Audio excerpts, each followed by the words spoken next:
and welcome to Pinoy Pick and Flip. So ngayong araw, papakita ko sa inyo yung lahat ng napamili ko na mapupunta sa eBay. Pero bago ang lahat, so ito po yung lahat yung nabili namin sa dalawang community yard sale sa Carson City, Nevada.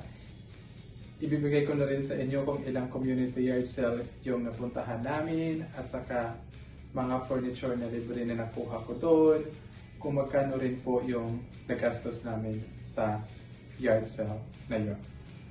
So ang rason kung bakit pinasukan ko na rin tong eBay kasi nangungulit na kasi kami ni ate ng mga damit sa mga bata na mas nangangailangan sa Pilipinas. So certain percentage ng sales na makukuha namin sa eBay is mapupunta po sa shipping cost na ipapadala namin sa Pilipinas. So, let's get started! So, una is itong hand-painted Vans shoes. So, this is unisex. Para sa mga lalaki, this is 7. Para naman sa mga babae, ang size po is 8.5. Now, ang rason kung bakit binili ko to siya is this is hand-painted. Na-appreciate ko yung time na in-spend dito at saka yung talent na nilaan dito. So, I paid $3 for this pair. Tapos, chinay ko po sa eBay, ang price range po niya is from $14 to $100 and some dollars. I don't know exactly. But that is all depend kung ano po yung quality, paint, or yung paint na ginawa sa shoes. So I think if I can sell this for 25 plus shipping, we still make money on these shoes. So next naman is itong Star Wars toys. So I paid $1 each on these 3. Tapos yung price range nito from eBay is from $5 to 100. May nakita nga ako 125 pero depende po yan siya kung rare po. Pero ito is hindi. Kahit maibenta natin ito siya ng $15 for the 3 plus shipping, I think we did good. So next naman is itong Star Wars cookie cutter. So, I don't know if James paid for $5 for this. I don't know kasi wala ako nung binili niya ito eh. Pero, meron po ditong price is $20 if you buy it new. And, I think this one is never open.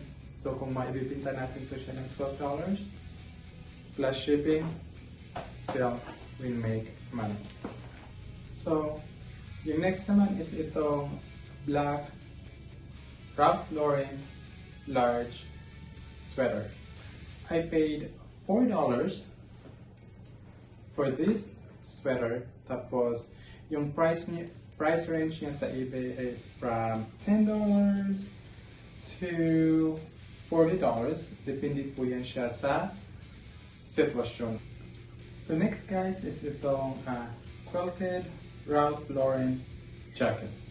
So, I paid $5 for this jacket.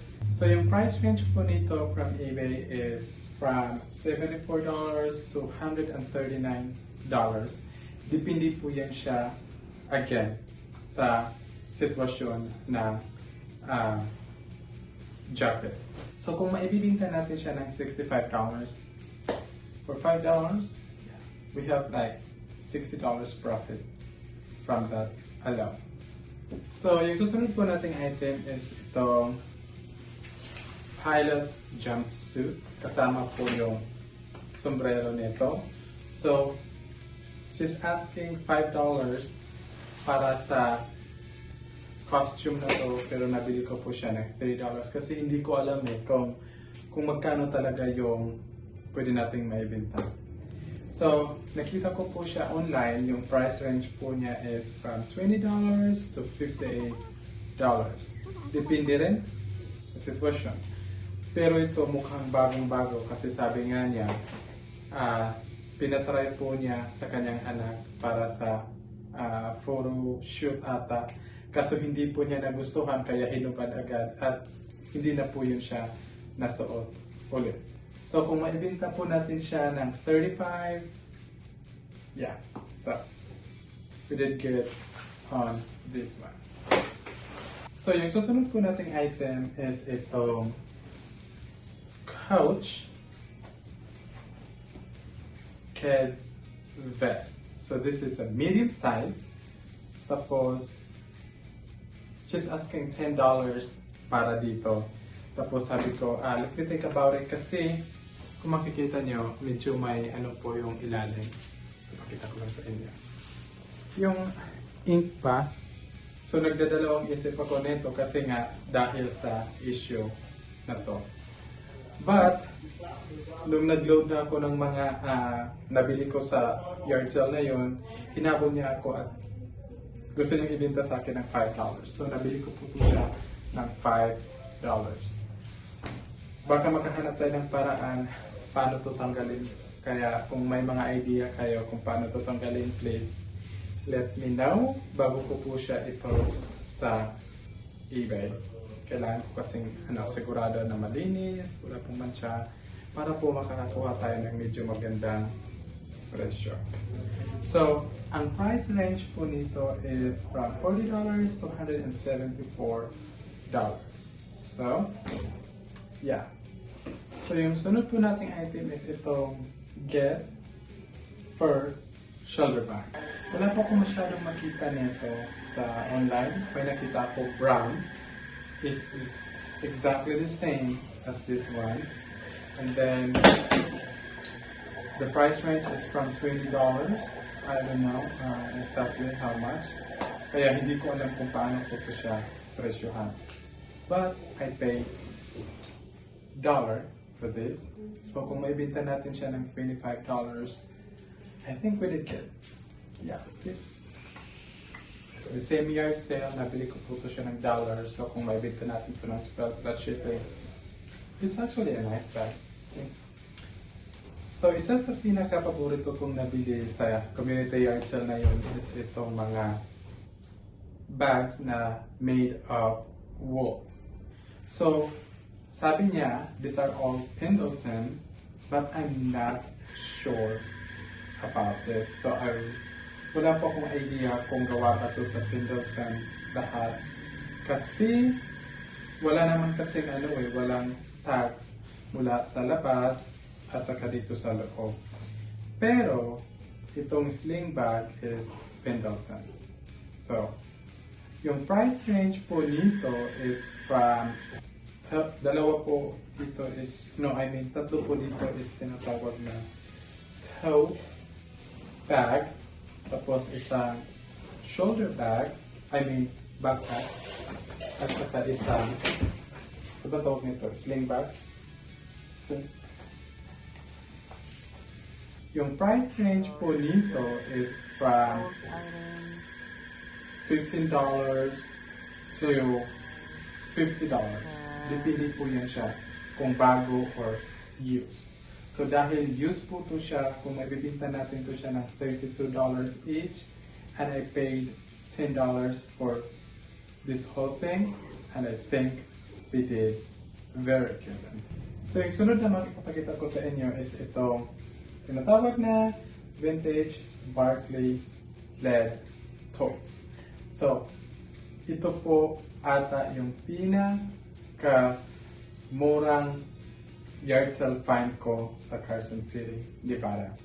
So, nabili ko po ito siya ng 50 cents each. So, yung price range po nito sold on eBay is from $9 to up. So, hindi ko alam kung ibibenta ko siya ng set, itong buong set na to for $75 or I don't know yet. Kasi, I think mas makakakita ako ng medyo malaki kung ibibenta ko siya individually. Plus, shipping na po yan siya. So, yung sunod na papakita ko sa inyo is itong mga vintage hats right here. So, I have like 8 of them. And then he's asking $2 each.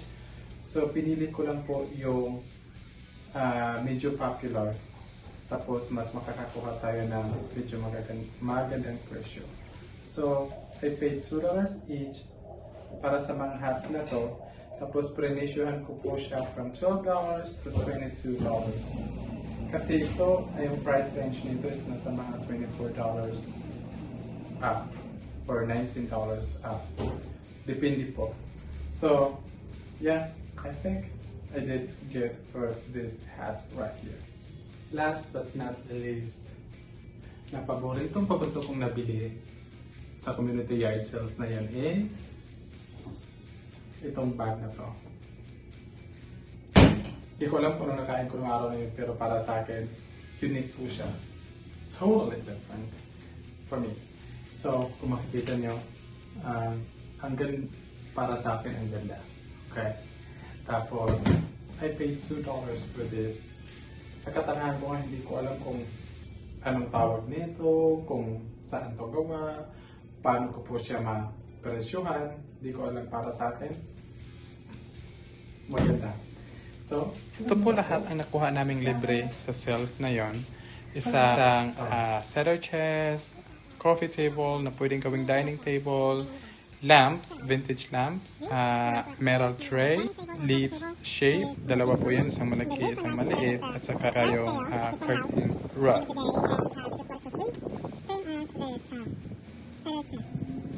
Guys, we went to 56 yard sales that day. Tapos, yung lahat po ng nagastos namin, yung buong lahat-lahat na po yan siya is $400. Lahat po yan siya. Tapos, para sa akin naman na ibibenta ko sa eBay, nasa mga $52 po lahat. So maraming salamat po sa mga nanonood. Kung may gusto po kayo dito sa mga items na pinakita ko dito, ngayon is i-message nyo po ako, Pinoy Pick and Flip, o di kaya i-comment nyo po dyan sa ibaba kung interesado kayo. So maraming salamat and God bless po.